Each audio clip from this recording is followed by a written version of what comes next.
ಮರಳಿ ಅರಳಿನ ಇಂದಿನ ಸಂಚಿಕೆಗೆ ನಮ್ಮೊಡನೆ ವಸಡು ಶಾಸ್ತ್ರ ತಜ್ಞೆ ಅಂದ್ರೆ ಹಲ್ಲಿನ ತಜ್ಞರಾದ ಡಾಕ್ಟರ್ ವೀಣಾ ಭಾರ್ಗವ್ ಅವರು ಇದ್ದಾರೆ. ಸ್ವಾಗತ.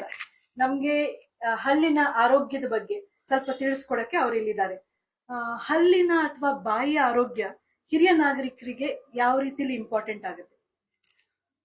ಹಲ್ಲಿನ ಆರೋಗ್ಯ ಅಥವಾ ಬಾಯಿನ ಆರೋಗ್ಯ ಹಿರಿಯರಿಗೆ ಬಹಳ ಮುಖ್ಯ. ಇದು ಸಂಪೂರ್ಣ ಆರೋಗ್ಯಕ್ಕೆ, ಸಂಪೂರ್ಣ ದೇಹದ ಆರೋಗ್ಯಕ್ಕೆ ಬಹಳ ಮುಖ್ಯ ಅಂತ ಹೇಳ್ಬೋದು.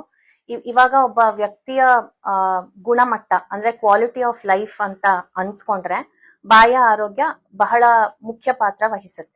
ಈಗ ನಾವು ಆಹಾರವನ್ನು ಜಗಿಯುವ ಒಂದು ಪ್ರಕ್ರಿಯೆನ ತಗೊಂಡ್ರೆ ಆರೋಗ್ಯವಾಗಿರೋ ಹಲ್ಲಿದ್ರೆ ಆಹಾರನ ಚೆನ್ನಾಗಿ ಜಗಿಬಹುದು. ಇದನ್ನ ಡೈಜೆಷನ್ ಮೊದಲನೇ ಸ್ಟೆಪ್ ಅಂತ ಹೇಳ್ಬೋದು. ಸೊ ಆರೋಗ್ಯವಂತ ಹಲ್ಲಿಂದ ಆಹಾರನ ಜಗದ್ರೆ ಏನು ತೊಂದರೆಗಳು ಬರೋದಿಲ್ಲ. ಅದ್ರ ಜೊತೆ ನಮ್ಗೆ ಏನೇನ್ ಪೌಷ್ಟಿಕಾಂಶಗಳು ಬೇಕೋ ಅದೆಲ್ಲ ಸಿಗತ್ತೆ. ಈಗ ಹಲ್ಲುಗಳು ಆರೋಗ್ಯವಾಗಿ ಇಲ್ದಿದ್ರೆ ನಾವು ಚೂಯಿಂಗ್ ಎಫಿಷಿಯನ್ಸಿನ ಕಾಂಪನ್ಸೇಟ್ ಮಾಡೋದಕ್ಕೆ ಯಾವ್ದೋ ಒಂದ್ ಮೆತ್ಗಿರೋ ಆಹಾರ, ಒಂದೇ ತರದ ಆಹಾರ, ನಂಗೆ ಇದು ನುಂಗದ್ ಸುಲಭ ಅಂತ ನುಂಗು ಬಿಡ್ಬೋದು. ಬಟ್ ಅದರಿಂದ ನಮಗ್ ಬೇಕಿರುವಂತಹ ಪೌಷ್ಟಿಕಾಂಶಗಳು ಸಿಗ್ದಲೇ ಇರ್ಬೋದು. ಅದ್ರ ಜೊತೆ ಆರೋಗ್ಯವಂತ ಹಲ್ಲು ಇಲ್ದಿದ್ರೆ ಆಹಾರ ಜಗ್ಯಕ್ ಆಗಲ್ಲ. ಅದನ್ನ ಹಂಗೆ ನುಂಗಿದ್ರೆ ಮತ್ತೆ ಇಂಡೈಜೆಷನ್ ಮುಂತಾದ ತೊಂದರೆಗಳು ಬರುತ್ತೆ. ಸೊ ಈ ನಿಟ್ಟಿನಲ್ಲಿ ನೋಡಿದ್ರೆ ಆರೋಗ್ಯವಂತ ಹಲ್ಲು ಬಹಳ ಮುಖ್ಯ. ಇದಲ್ದೆ ಇವಾಗ ವಸಡ್ ರೋಗನ ತಗೊಂಡ್ರೆ ಹಿರಿಯರಲ್ಲಿ ನಾವು ಹೆಚ್ಚಾಗಿ ವಸಡ್ ರೋಗ ನೋಡ್ತೀವಿ. ಅಂದ್ರೆ ಹಲ್ಲು ವಸಡಲ್ಲಿ ಸಂಧಿಗಳು ಉಂಟಾಗೋದು, ರಕ್ತಸ್ರಾವ, ಆಮೇಲೆ ಎಲುಬು ವೀಕ್ ಆಗೋದು, ಹಲ್ ಸಡ್ಲ ಆಗೋದು, ಇದನ್ನ ನೋಡ್ತೀವಿ. ಈ ವಸಡ್ ರೋಗನ ಒಂದು ಬ್ಯಾಕ್ಟೀರಿಯಲ್ ರಿಸರ್ವಾಯರ್ ಅಂತ ಹೇಳ್ಬೋದು. ಸೊ ಈ ಬ್ಯಾಕ್ಟೀರಿಯಾಗಳು ರಕ್ತದ ಮೂಲಕ ಬೇರೆ ಅಂಗಾಂಗಗಳಲ್ಲಿ ಹರಡಿದ್ರೆ ಕೆಲವು ಗಂಭೀರವಾದಂತಹ ಸಮಸ್ಯೆಗಳು ಕಾಣಬಹುದು. ಉದಾಹರಣೆಗೆ ಹೃದ್ರೋಗ, ಶ್ವಾಸಕೋಶದ ತೊಂದರೆಗಳು, ಆಮೇಲೆ ಇವಾಗ ಡಯಾಬಿಟಿಸ್ ಇದ್ರೆ ಅದರ ನಿಯಂತ್ರಣ ಹತೋಟಿಯಲ್ಲಿ ಇಲ್ಲದೆ ಇರೋದು, ಈ ತರದೆಲ್ಲ ತೊಂದರೆಗಳು ಕಾಣಿಸ್ಕೊಳ್ಳುತ್ತೆ. ಮತ್ತೆ ಇವಾಗ ಹಿರಿಯರು ಕೆಲವು ಮಾತ್ರೆಗಳನ್ನ ತಗೊಳ್ತಾ ಇರ್ತಾರೆ. ಈಗ ರಕ್ತದ ಒತ್ತಡಕ್ಕೆ ಆಂಟಿ ಹೈಪರ್ಟೆನ್ಸಿವ್ಸ್ ತಗೊಳ್ತಾ ಇರ್ತಾರೆ, ಆಂಟಿ ಅಲರ್ಜಿಕ್ ಮಾತ್ರೆಗಳು, ಆಂಟಿ ಡಿಪ್ರೆಸೆಂಟ್ಸ್, ಇವೆಲ್ಲ. ಇದರಿಂದ ಬಾಯಿ ಒಣಗೋ ಸಾಧ್ಯತೆಗಳು ಹೆಚ್ಚು. ಬಾಯಿ ಒಣಗಿದ್ರೆ ನ್ಯಾಚುರಲ್ ಕ್ಲೆನ್ಸಿಂಗ್ ಮೆಕ್ಯಾನಿಸಮ್ ಇರೋದಿಲ್ಲ, ಆಮೇಲೆ ಲೂಬ್ರಿಕೇಶನ್ ಇರೋದಿಲ್ಲ, ಆಹಾರ ನುಂಗೋದಕ್ಕೆ ಕಷ್ಟ ಆಗುತ್ತೆ, ದಂತಕುಳಿ ಉಂಟಾಗ್ಬೋದು, ಕ್ಯಾವಿಟೀಸ್ ಇವೆಲ್ಲ ಆಗುತ್ತೆ. ಆಮೇಲೆ ಕೆಲವು ದೇಹದ ಗಂಭೀರ ಸಮಸ್ಯೆಗಳಿಗೆ ಮೊದಲನೇ ಲಕ್ಷಣಗಳು ಬಾಯಿನಲ್ಲೇ ಕಾಣಿಸ್ಕೊಳ್ಳುತ್ತೆ. In the form of maybe ulcers, ಬಾಯಿ ಹುಣ್ಣು ಅಂತ ಹೇಳ್ತೀವಿ, ವೈಟ್ ಪ್ಯಾಚಸ್, ರೆಡ್ ಪ್ಯಾಚಸ್, ಈ ತರ ಕಾಣಿಸ್ಕೊಳ್ಬಹುದು. ಸಾಮಾನ್ಯವಾಗಿ ಹಿರಿಯರಲ್ಲಿ ಯಾವ ಹಲ್ಲಿನ ತೊಂದರೆಗಳು ನೋಡ್ತೀವಿ ನಾವು? ಬಹಳ ಕಾಮನ್ ಆಗಿ ನೋಡುವಂತದ್ದು ಡೆಂಟಲ್ ಕ್ಯಾವಿಟೀಸ್, ದಂತಕುಳಿ ಅಥವಾ ಹುಳುಕ್ ಹಲ್ಲು. ಅದೇ ನಾನು ಹೇಳ್ದಾಗೆ ಬಾಯಿನಲ್ಲಿ ಉತ್ಪತ್ತಿ ಆಗುವಂತಹ ಸಲೈವ ಅಥವಾ ಲಾಲಾರಸ ಅಂತ ಏನ್ ಹೇಳ್ತೀವಿ, ಅದು ಕಮ್ಮಿ ಆಗೋದ್ರಿಂದ ದಂತಕುಳಿ ಆಗೋ ಸಾಧ್ಯತೆ ಹೆಚ್ಚು. ಇದ್ರ ಜೊತೆ ಪ್ಲಾಕ್ ಬಿಲ್ಡಪ್ ಆಗಬಹುದು. ಅಂದ್ರೆ ಸರಿಯಾಗಿ ಸ್ವಚ್ಛತೆ ಕಾಪಾಡ್ಕೊಳ್ದಿದ್ರೆ ಪ್ಲಾಕ್ ಬಿಲ್ಡಪ್ ಆಗಿ ಅದ್ರ ಬ್ಯಾಕ್ಟೀರಿಯಾ ಇಂದ ಆಮ್ಲಗಳೆಲ್ಲ ರಿಲೀಸ್ ಆಗತ್ತೆ, ಉತ್ಪತ್ತಿ ಆಗತ್ತೆ, ಅದರಿಂದ ದಂತಕುಳಿ ಉಂಟಾಗುತ್ತೆ. ನೆಕ್ಸ್ಟ್ ಕಾಮನ್ ನಾವು ಸಮಸ್ಯೆ ನೋಡಬಹುದು ಅಂದ್ರೆ ವಸಡಿನ ರೋಗ. ವಸಡಿನ ರೋಗಾನೇ ಹಲ್ಗಳನ್ನ ಕಳೆದುಕೊಳ್ಳೋದಕ್ಕೆ ಮೇನ್ ಕಾರಣನೇ ವಸಡಿನ ರೋಗ. ಅಂದ್ರೆ ಮೇನ್ ಹಲ್ಗಳಲ್ಲಿ ತೂತಾಗೋದು ಅಥವಾ ಹುಳುಕಲ್ ಇನ್ನೊಂದು ನಮ್ಮ ಗಮ್ಸ್ ಅಥವಾ ವಸಡಿನ ರೋಗಗಳು.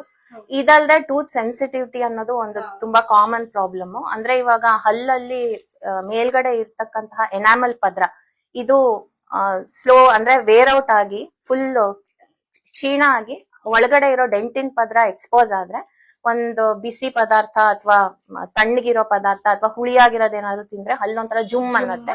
ಇದು ಒಂದು ಕಾಮನ್ ಪ್ರಾಬ್ಲಮ್. ಈಗ ವಯಸ್ಸಾದ್ಮೇಲೆ ಹಲ್ಲು ವೀಕ್ ಆಗಿ ಅವರು ಡೆಂಚರ್ಸ್ ಹಾಕೊಳ್ಳೋದು ತುಂಬಾ ಸರ್ವೇ ಸಾಮಾನ್ಯ. ಕೃತಕ ಹಲ್ಲು ಹಾಕೊಳ್ಳೋದು, ಈ ಕೃತಕ ಹಲ್ಲಿಂದ ತಂದೆ ಆದ ಸಮಸ್ಯೆಗಳಿದಾವಲ್ವಾ? ಹೌದು. ಯಾವ್ದ್ಯಾವ್ದು? ಇವಾಗ ಕೃತಕ ಹಲ್ಲಲ್ಲಿ ಮೋಸ್ಟ್ ಕಾಮನ್ ಪ್ರಾಬ್ಲಮ್ ಅಂದ್ರೆ ರಿಟೆನ್ಷನ್ ಇಲ್ಲದೆ ಇರೋದು, ಮೆಕ್ಯಾನಿಕಲ್ ಸ್ಟೆಬಿಲಿಟಿ ಇರಲ್ಲ. ಇವಾಗ ನಾವು ಕೃತಕ ಹಲ್ಲು ಡೆಂಚರ್ ಸೆಟ್ ಏನಿರುತ್ತೆ ಅದು ಹಲ್ಲಿನ ಎಲುಬು ಮೇಲೆ ಕೂತ್ಕೊಂಡಿರುತ್ತೆ, ವಸಡಿರುತ್ತೆ, ಅದ್ರ ಕೆಳಗಡೆ ಎಲುಬಿರುತ್ತೆ. ಈಗ ನಾವು ಫಿಸಿಯಲಾಜಿಕಲ್ ಮೆಕ್ಯಾನಿಸಮ್ ನೋಡ್ತೀವಿ ಅಂದ್ರೆ ಇವಾಗ ಬೋನ್ ರಿಸಾರ್ಬ್ ಆಗುತ್ತೆ, ಒಂದೇ ತರ ಇರೋದಿಲ್ಲ. ಸೊ ಬೋನ್ ರಿಸಾರ್ಬ್ ಆಗ್ತಿದಂಗೆ ಅಂದ್ರೆ ಅದು ಕುಗ್ಗುವಿಕೆ ಅಂತ ಹೇಳ್ತೀವಿ, ಮೂಳೆಯ ಕುಗ್ಗುವಿಕೆ. ಇದರಿಂದ ಡೆಂಚರ್ ಇನ್ಸ್ಟೆಬಿಲಿಟಿ ಉಂಟಾಗ್ಬೋದು. ತಕ್ಷಣನೇ ದಂತ ವೈದ್ಯನ ನೋಡಿದ್ರೆ ಅದಕ್ಕೆ ಕೆಲವು ಪ್ರೊಸೀಜರ್ಸ್ ಇದೆ, ಅದನ್ನ ಮಾಡಿ ಅದೇ ಸೆಟ್ ನ ಕೂರಿಸಬಹುದು. ಈಗ ಎಷ್ಟೋ ಜನರು ನೋಡ್ತೀನಿ ಅದು ಇಟ್ಕೊಂಡ ತಕ್ಷಣ ಹುಣ್ಣಾಗೋದು ಅಂತ, ಹೌದು, ಗಾಯ ಆಗುತ್ತೆ ಅಂತ, ಅದನ್ನ ಹಾಕೊಳ್ಳೋದಕ್ಕೆ ಹಿಂಜರಿ. ಅದೇ ಇದೊಂಥರ ಟೀಚಿಂಗ್ ಇಶ್ಯೂಸ್. ಇವಾಗ ಹೊಸ ಚಪ್ಪಲಿ ತಗೊಂಡ್ರೆ ಹೇಗೆ ನಮಗ್ ಕಚ್ಚತ್ತೋ ಅದೇ ತರ ನಾವ್ ಅದಕ್ಕೆ ರೂಢಿ ಆಗ್ಬೇಕು. ಸೊ ಕೆಲವು ಫಾಲೋ ಅಪ್ ಅಪಾಯಿಂಟ್ಮೆಂಟ್ಸ್ ಹೋಗ್ಬೇಕಾಗತ್ತೆ. ಅವಾಗ ಅಲ್ಲಿ ಏನೇನು ಎಲ್ಲೆಲ್ಲಿ ಹುಣ್ಣುಗಳೆಲ್ಲ ಇರತ್ತೋ ಆ ಜಾಗಗಳನ್ನ ನೋಡಿ ಅದಕ್ಕೆ ಸೂಕ್ತವಾಗಿ ಅವರು ಪರಿಹಾರ ಹೇಳ್ತಾರೆ. ಸೊ ಹಾಗೆ ಈಗ ಡೆಂಚರ್ಸ್ ಮಾಡಿಸ್ಕೊಂಡ್ಬಿಟ್ಟು ಸುಮ್ನೆ ಹಾಕ್ದಿರ ಮನೇಲಿ ಕುತ್ಕೋಬೇಡಿ. ಅದು ಸೆಟ್ ಆಗ್ತಾ ಇಲ್ಲ ಅಂತ ಉಪಯೋಗಿಸ್ತೀರಾ ಹಾಗೆ ಇಟ್ಕೋಬೇಡಿ. ಎಷ್ಟೋ ಸತಿ ನಾನು ನೋಡಿದೀನಿ, ಮಾಡಿಸ್ಕೊಟ್ಟಿರ್ತಾರೆ ಮಕ್ಕಳು, ಇವರು ಹೋಗಿ ಮಾಡಿಸ್ಕೊಂಡಿರ್ತಾರೆ, ಅದನ್ನ ಚೆನ್ನಾಗಿ ಹಾಗೆ ಮನೆಯಲ್ಲೇ ಇಡೋದು, ಉಪಯೋಗಿಸ್ತೇನೆ ಇರೋದು. ಆಮೇಲೆ ಅದು ವೇರ್ ಔಟ್ ಆಗ್ತಾ ಇರುತ್ತೆ, ಹೊಸಡೆಲ್ಲ ತಾನೇ ಕುಗ್ ಹೋಗ್ತಾ ಇರುತ್ತೆ, ಆಮೇಲೆ ಅದನ್ನ ಹಾಕೊಳಕ್ ಆಗಲ್ಲ. ಅದನ್ನ ನಿಧಾನವಾಗಿ ನಾನು ಹೇಳ್ತೀನಿ, ಅಟ್ಲೀಸ್ಟ್ 1 hour ಆರೋ ಹಾಕಿ ಅಭ್ಯಾಸ ಮಾಡಿ, ತಿನ್ನೋವಾಗಾರೋ ಹಾಕಿ ಅಭ್ಯಾಸ ಮಾಡಿ ಅಂತ. ಇನ್ನೊಂದ್ ತೊಂದ್ರೆ ಅಂದ್ರೆ ಇವಾಗ ಪ್ಯಾಲೆಟ್ ಅಂಗ್ಳಿರತ್ತಲ್ಲ, ಅಲ್ಲಿ ಒಂದ್ ಪ್ಲೇಟ್ ಕೂತ್ಕೊಳತ್ತೆ. ಸೊ ಹಾಗಾಗಿ ನಾಲ್ಗೆ ಅಲ್ಲಿಗೆ ತಗ್ಲಿದ್ರೆ ನಮ್ಗೆ ಏನೋ ಒಂಥರ ಸ್ಪೀಚ್ ಡಿಫಿಕಲ್ಟಿ ಅಂತ ಅನ್ಸತ್ತೆ.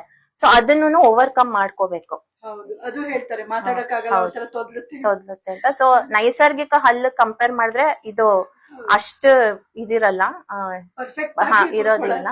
ಸೊ ಇದೆಲ್ಲ ಅಭ್ಯಾಸ ಮಾಡ್ಕೋಬೇಕು. ಅದ್ರ ಜೊತೆ ಅದ್ರದ್ದು ಹೈಜೀನು ನೀಟಾಗಿ ಮೇಂಟೈನ್ ಮಾಡ್ಕೋಬೇಕು. ಇಲ್ಲದ್ರೆ ಅದೇ ಫಂಗಲ್ ಇನ್ಫೆಕ್ಷನ್ಸ್ ಅವೆಲ್ಲ ಆಗೋ. ಕೆಲವರೆಲ್ಲ 24 hours ಹಾಕೊಂಡ್ಬಿಡ್ತಾರೆ, ರಾತ್ರಿ ಹೊತ್ತು ಅದನ್ನ ನೀರಲ್ಲಿ ತೆಗ್ದಿಡೋದಿಲ್ಲ. ಆತರ ಎಲ್ಲ ಮಾಡಿದ್ರೆ ಫಂಗಲ್ ಇನ್ಫೆಕ್ಷನ್ಸ್ ಬರೋ ಸಾಧ್ಯತೆಗಳು ಹೆಚ್ಚು. ಈಗ ನನ್ಗಂತೂ ಈಗ ಒಂದು ಎವ್ರಿ 4 patients ಅಲ್ಲಿ ಒಬ್ರಿಗೆ BP ಇರುತ್ತೆ, 4-5 ಜನದಲ್ಲಿ ಒಬ್ರಿಗೆ ಶುಗರ್ ಇರುತ್ತೆ. ಈಗ ಶುಗರು BP ಬಂದಾಗ ಪ್ರತ್ಯೇಕವಾಗಿ ಏನಾದ್ರೂ ಹಲ್ಲಿನ ಆರೋಗ್ಯದ ಮೇಲೆ ಅದು ಪರಿಣಾಮ ಬೀರುತ್ತಾ? ಹೌದು, ಇವಾಗ ಹೃದ್ರೋಗ ಮತ್ತೆ ಡಯಾಬಿಟಿಸ್ ಎರಡನ್ನ ತಗೊಂಡ್ರೆ ಅದೊಂಥರ ಬೈ ಡೈರೆಕ್ಷನಲ್ ರಿಲೇಶನ್ಶಿಪ್ ಅಂತ ಹೇಳ್ಬೋದು. ಈಗ ಮಧುಮೇಹದ್ದು ನಿಯಂತ್ರಣ ಚೆನ್ನಾಗಿಲ್ಲ ಅಂತಂದ್ರೆ ಅದು ವಸಡಿನ ಮೇಲೆ ಪ್ರಭಾವ ಬೀರುತ್ತೆ. ಆಮೇಲೆ ರೋಗ ನಿರೋಧಕ ಶಕ್ತಿನೂ ಕಮ್ಮಿ ಆಗೋಗಿರುತ್ತೆ. ಹಾಗಾಗಿ ಗಾಯಗಳು ಬೇಗ ಒಣಗೋದಿಲ್ಲ. ಈ ತರದೆಲ್ಲ ತೊಂದರೆಗಳಾಗತ್ತೆ. ವಸಡಿನ ರೋಗ ಈಗಾಗ್ಲೇ ಇದ್ರೆ ಅದ್ರ ತೀವ್ರತೆ ಜಾಸ್ತಿ ಆಗತ್ತೆ.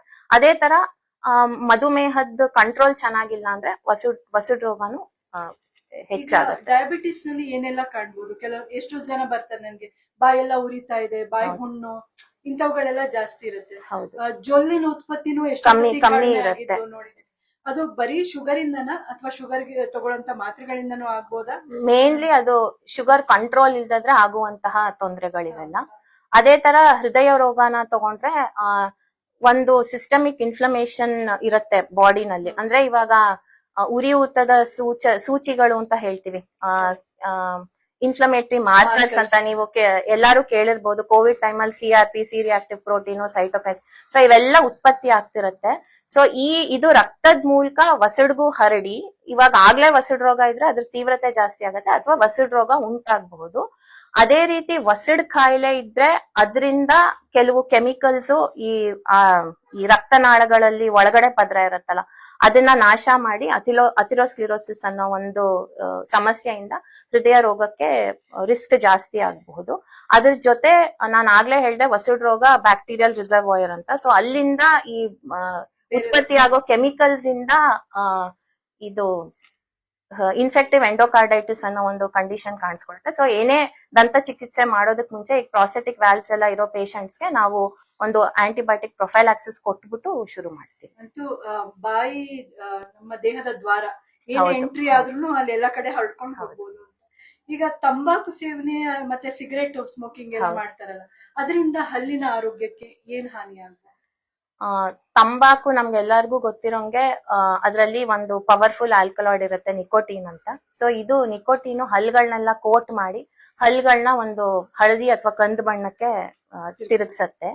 ಅದ್ರ ಜೊತೆ ಬೇರೆ ದುಷ್ಪರಿಣಾಮಗಳು ಏನು ಅಂದ್ರೆ, ನಾನು ಆಗ್ಲೇ ಹೇಳ್ದಂಗೆ ವಸಡ್ ರೋಗ ಅಂತೂ ಆಗೋದು ಖಚಿತ ಟೊಬ್ಯಾಕೋ ಚೂವರ್ಸ್ ಅಲ್ಲಿ, ಸಿಗರೆಟ್ ಸ್ಮೋಕರ್ಸ್ ಅಲ್ಲಿ.